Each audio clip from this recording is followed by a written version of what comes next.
एक वृद्ध व्यक्ति अपने घर में बैठा सुबह चाय का इंतजार कर रहा था, लेकिन काफी समय हो जाता है और उसके पास चाय नहीं आती है। जब वो झांक कर देखता है तो उसके बेटा और बहू चाय पी रहे थे और चाय के साथ पकौड़े भी खा रहे थे। ये सब देखकर उसकी आंखों में आंसू आ जाते हैं, क्योंकि ये किस्सा एक दिन का नहीं था, रोज का यही किस्सा था। जब उसकी आंखों में आंसू आते हैं तो वो अपने कमरे में जाता है और अपनी पत्नी की तस्वीर को छाती से लगाकर रोने लगता है। और उसके बाद वृद्ध आश्रम में फोन करता है अपने एक दोस्त से और वहां जाने के लिए अपना नाम रजिस्टर करा देता है। आखिर ऐसा क्या उसके साथ हुआ कि उसे वृद्धाश्रम जाना पड़ा, जिस व्यक्ति ने सारी उम्र कमाया, अपने बेटे को बड़ा किया, घर को बनाया और फिर भी उसे अंत समय में वृद्धाश्रम जाना पड़ा। कहानी को पूरा जानने के लिए आपको मेरे साथ वीडियो में अंत तक बने रहना होगा। नमस्कार, मैं महक चौधरी लेकर आई हूँ आपके सामने एक ऐसे परिवार की कहानी जो अक्सर बड़े-बड़े शहरों में हर बुजुर्ग के साथ हो रहा है। अगर हम अपने माता-पिता की सेवा नहीं करेंगे, तो हमारी सेवा कौन करेगा? इस कहानी से आपको एक सीख मिलेगी। हर परिवार की एक कहानी है, तो शुरू करते हैं आज की कहानी, जिसका नाम था, जो बुजुर्ग था, उसका नाम था दीनानाथ। दीनानाथ बहुत मेहनत से अपना घर खड़ा करता है और घर खड़ा करने के बाद जब उसके बेटा बहू समृद्ध हो जाते हैं, एक पोता भी उनको हो जाता है, यानी बेटे को एक बेटा हो जाता है। और जब वो बेटा अपने हाथ पैर पर अच्छे से खड़ा हो जाता है, अच्छा कमाने खाने लगता है, लेकिन वो अपने पिता की बिल्कुल भी रिस्पेक्ट नहीं करता है, उसे पूछता तक नहीं है। यही सिलसिला घर में चल रहा था, तो जो दीनानाथ जी हैं, वो अपने एक दोस्त को फ़ोन लगाकर वृद्धाश्रम चले जाते हैं। जब वो जा रहे थे, तो बेटा-बहू उसे देख रहे थे, लेकिन बहू अपने पति का हाथ पकड़ती है और कहती है, "जाने दो, बुड्ढा जहाँ भी जा रहा है, बला टली, हम अब आराम से रहेंगे, शांति से रहेंगे, हमें कोई परेशान करने वाला नहीं होगा।" और दीनानाथ अब वृद्धाश्रम चला जाता है। वहाँ जाकर उसका नाम लिखा हुआ था, जाने के बाद उसे उसका कमरा मिल जाता है और उसे कुछ काम सौंप दिए जाते हैं, क्योंकि दीनानाथ बहुत पढ़े-लिखे थे और पढ़े-लिखे होने के बावजूद वो काम भी बहुत मेहनत से करते थे।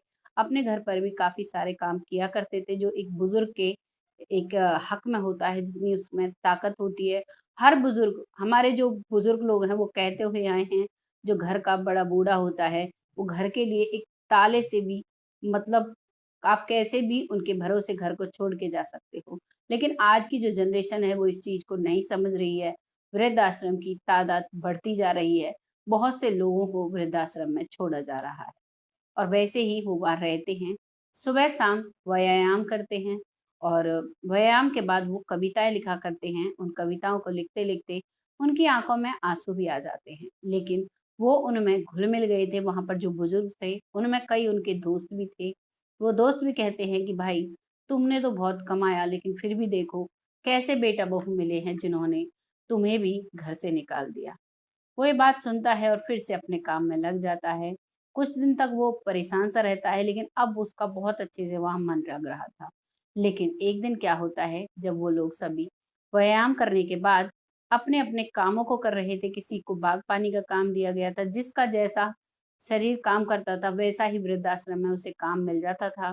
तो वो पार्क में पेड़-पौधों को देख रहे थे, उनको पानी देना, कटिंग करना, ये सब काम कर रहे थे। तभी एक बड़ी-सी गाड़ी वहाँ पर आकर रुकती है, जिसमें से एक महिला निकलती है और एक व्यक्ति निकलता है और दोनों जब निकलते हैं और फिर एक बुजुर्ग महिला निकलती है, जिसके चेहरे पर काफ़ी बड़ा पर्दा लगा हुआ था, यानी कि उसने घूंघट ओढ़ रखा था। और निकलते ही बहू कहती है, "ये वृद्धाश्रम है, तुम अब यहाँ पर रहोगी, यहाँ पर तुम्हें कोई भी परेशानी नहीं होगी।" वो जो महिला है, बुजुर्ग महिला, वो काफ़ी लंबा पर्दा होने के बावजूद उसे वो दीनानाथ जी नहीं पहचान पाते हैं और वो आ जाती है, जहाँ महिलाओं की कमरे बने हुए थे, वहाँ पर वो चली जाती है। उसे भी वहाँ पर कमरा मिल जाता है और काम दे दिया जाता है। काम दे दिया जाता है जब शाम होती है। शाम को जब सब लोग खाना खाते हैं, तो वो बुजुर्ग महिला खाना खाने नहीं आती है और इस बात को देखते हुए दीनानाथ सोचते हैं कि आखिर वो क्यों नहीं आई। अपने एक दोस्त से वो पूछते हैं और वो दोस्त कहता है कि वो बहुत ज़्यादा रोती हैं, परेशान रहती हैं, उन्हें अपने घर की, अपने बच्चों की बहुत याद आती है। वो इसीलिए खाना नहीं खा रही हैं। तभी दीनानाथ उसके लिए खाना लेकर जाते हैं और तभी, क्योंकि वो अपना काम ही कर रही थी, वो पेड़-पौधों में ही लगी हुई थी, तभी दीनानाथ देखते हैं तो उसका जो पल्लू है वो थोड़ा ऊपर था और दीनानाथ उसे पहचान जाते हैं। दरअसल उसका नाम था जानकी और वो उसके बेटे की सास थी, यानी कि उसकी जो बहू थी, उसकी माँ थी, उसको भी उसके बेटे-बहू वृद्धाश्रम में छोड़ गए थे। वो भी दीनानाथ को देखते ही पहचान जाती है। वो कहती है कि आप यहाँ कैसे? तभी दीनानाथ जी कहते हैं, जैसे आप यहाँ वैसे ही मैं यहाँ। बेटे-बहू को हम लोग पसंद नहीं आते और वैसे ही हमें छोड़ दिया जाता है। अब दोनों बातें करते हैं और बातें करने के बाद अब दोनों बैठकर वो जो जानकी है वो खाना खा लेती है और अब जानकी का वहाँ मन तो नहीं लगता है लेकिन वहाँ रहती है, जो उसके हिस्से काम आता है उसको करती है। वो भी रहता है, तभी एक दिन वो अपनी कविताएँ लिख रहा था, उसकी आँखों में आँसू थे। जो उसका मित्र था वो कह रहा था कि भाई तुम क्यों रोते हो? जो होना था वो हो गया, अब हमारा अंत समय यही निकलेगा, तो हँसी-खुशी रहो। दीनानाथ कहते हैं, बस क्या करूँ जब कोई भी बात लिखता हूँ तो मुझे मेरे बच्चों की बहुत याद आती है। पर कोई नहीं, जो किस्मत में लिखा है वही मंज़ूर है। और वो यही बात कर रहे थे तभी एक व्यक्ति आता है और कहता है कि आपसे कोई मिलने आया है। तभी दीनानाथ जी जाते हैं ऑफिस में जहाँ पर मिलने के लिए कोई आता था और जहाँ से रजिस्ट्रेशन होता था, एक ऑफिस था उनका। वहाँ पर जब दीनानाथ जी देखते हैं तो देखते हैं उनकी बेटा और उनकी बहू और उनका छोटा पोता यानी कि बेटे का बच्चा वहाँ पर खड़े हुए हैं और कहते हैं बाबूजी घर चलो, तुम्हारे पोते का जन्मदिन है और सब लोग पूछेंगे तो हम क्या जवाब देंगे, इसलिए आप घर चलो। तभी दीनानाथ जी कहते हैं आज बेटे का जन्मदिन है तो तुम्हें मेरी याद आई कि चार लोग क्या बातें करेंगे, वैसे तो तुम्हें मेरी याद नहीं आई। तभी बहू कहती है बाबूजी हमें माफ कर दो, आप घर चलो नहीं तो हमारी चारों तरफ थू हो जाएगी। तभी दीनानाथ जी कहते हैं कि ठीक है, मेरी एक शर्त होगी, मैं तुम्हारे साथ चलूँगा ज़रूर, लेकिन तुम्हें मुझे यहाँ पर वापस छोड़ के जाना होगा। बेटे-बहू झट से मान जाते हैं और दीनानाथ जी उनके साथ चले जाते हैं। दीनानाथ जी अपने घर जाते हैं, घर को एकटक निहारते हैं और उनकी आँखों में फिर से आँसू आ जाते हैं क्योंकि वो घर उसने बड़ी मेहनत से बनाया था और उसी घर में उसको रहने का अधिकार नहीं था। वो इतना परेशान था कि वो समझ नहीं पाता है लेकिन फिर भी वो अंदर चला जाता है। अंदर देखता है तो पार्टी की सारी तैयारियां हो रही थी। सभी लोग शाम को आते हैं और आने के बाद सब खाना-पीना खाते हैं। जो और पड़ोसी थे, रिश्तेदार थे, वो सभी ये कहते हैं कि दीनानाथ जी आप कहाँ चले गए थे? आपका तो पता ही नहीं चला, इतने दिनों से आप कहाँ बाहर रह रहे थे?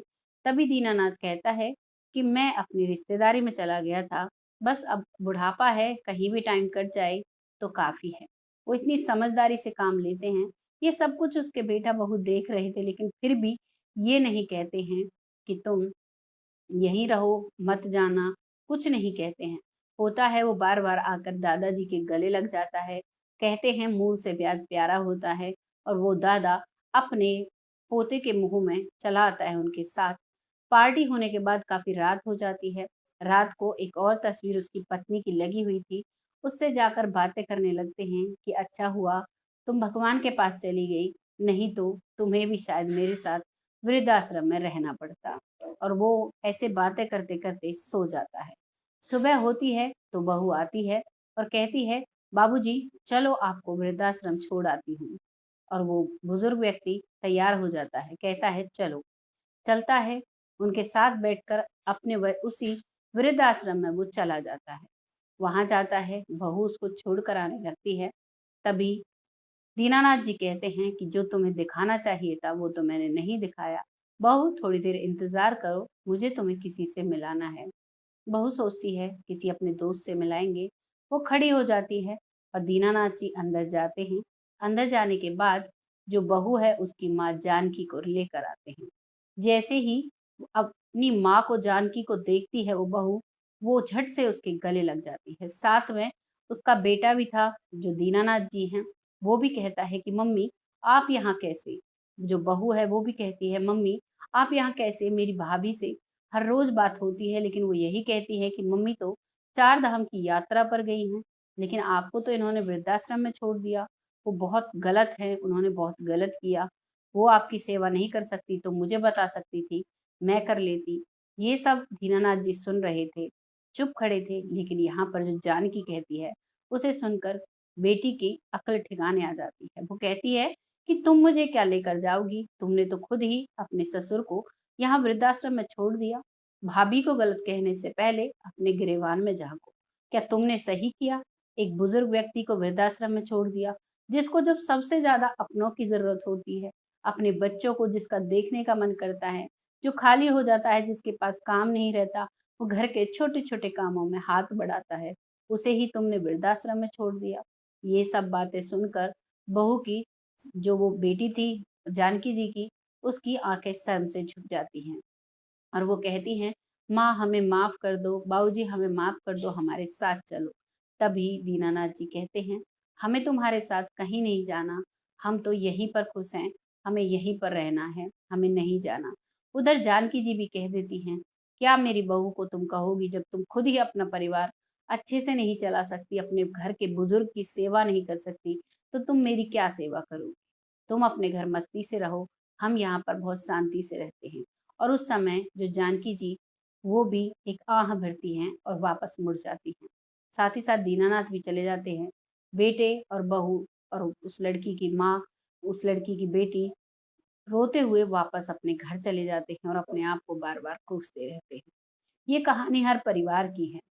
बच्चा जब छोटा होता है तो माता-पिता इस उम्मीद से उसकी सेवा करते हैं, उसे बड़ा करते हैं कि जब बड़ा होगा, इसकी फुलवाड़ी खिलेगी, इसके बच्चे होंगे, उनको हम खिलाएँगे, परिवार में बहुत प्यार से हम रहेंगे अपने बच्चों का क्योंकि जब बुज़ुर्ग होता है, मरते दम तक अपने बच्चों के लिए एक कामना रखता है कि मेरे बच्चे आगे बढ़ें।